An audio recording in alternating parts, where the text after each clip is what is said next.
Hi, my name is Sarah. I'm a mom of 3, and I want to help you with making quick, easy, healthy meals that are safe.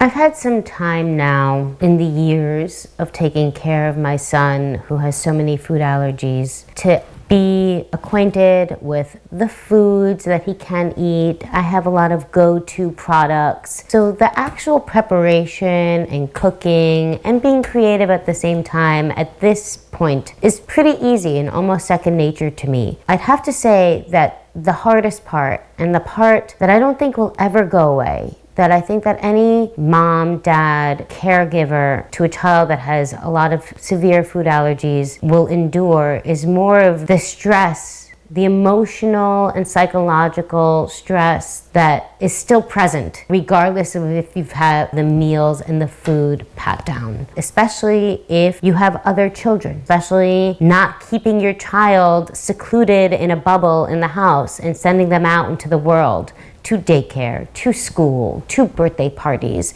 to social, even the park. Every time I come home from the park, I still see flush on my son's face, even though he's just going down a slide. And the reason being behind all of that is not everybody wipes or washes their hands or face after they eat. And then you go to a park and the kid that just had a cheese stick is touching the jungle gym, touching the sides of the slide, playing in the sand. Sand is the worst. My son cannot go into a sand pit without getting a reaction. Piggybacking on that, even in my own household. The other day, for instance, I made pizza. I have 2 children that don't have any food allergies who love a real cheese pizza. And it's scary for me. And I feel like now that I have a handle on the situation, I can get away with it. But I also know that if I'm going to be cooking a cheese pizza, I can't have it be in an oven that I'm going to be cooking something fermented in. The only thing I can say to you, if you're watching this and going through the same thing as I am at this point, is just, you're not alone. I wish I could give you answers. For me, it's probably therapy.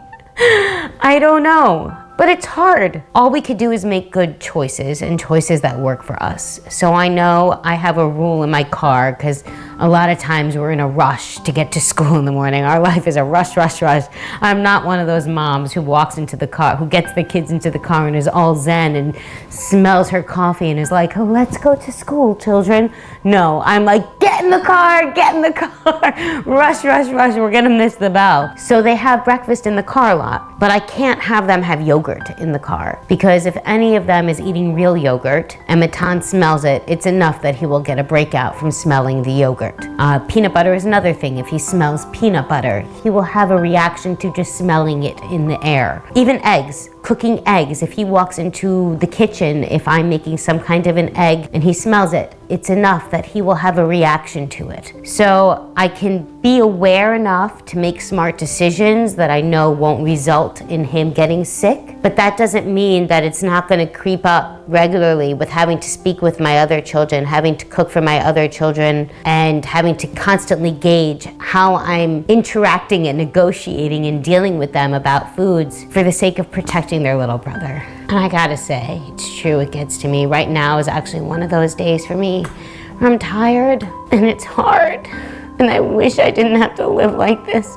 And I wish for anybody who's going through this that they don't have to live like it. But it's our cross to bear, and we love our children, and we have to take care of our children, and we'll do whatever we can no matter what. And I guess, I just remembered to remind myself just now in this little spiel, that we have to take care of ourselves too. So I'm here for you, and I feel for you if you're going through the same thing.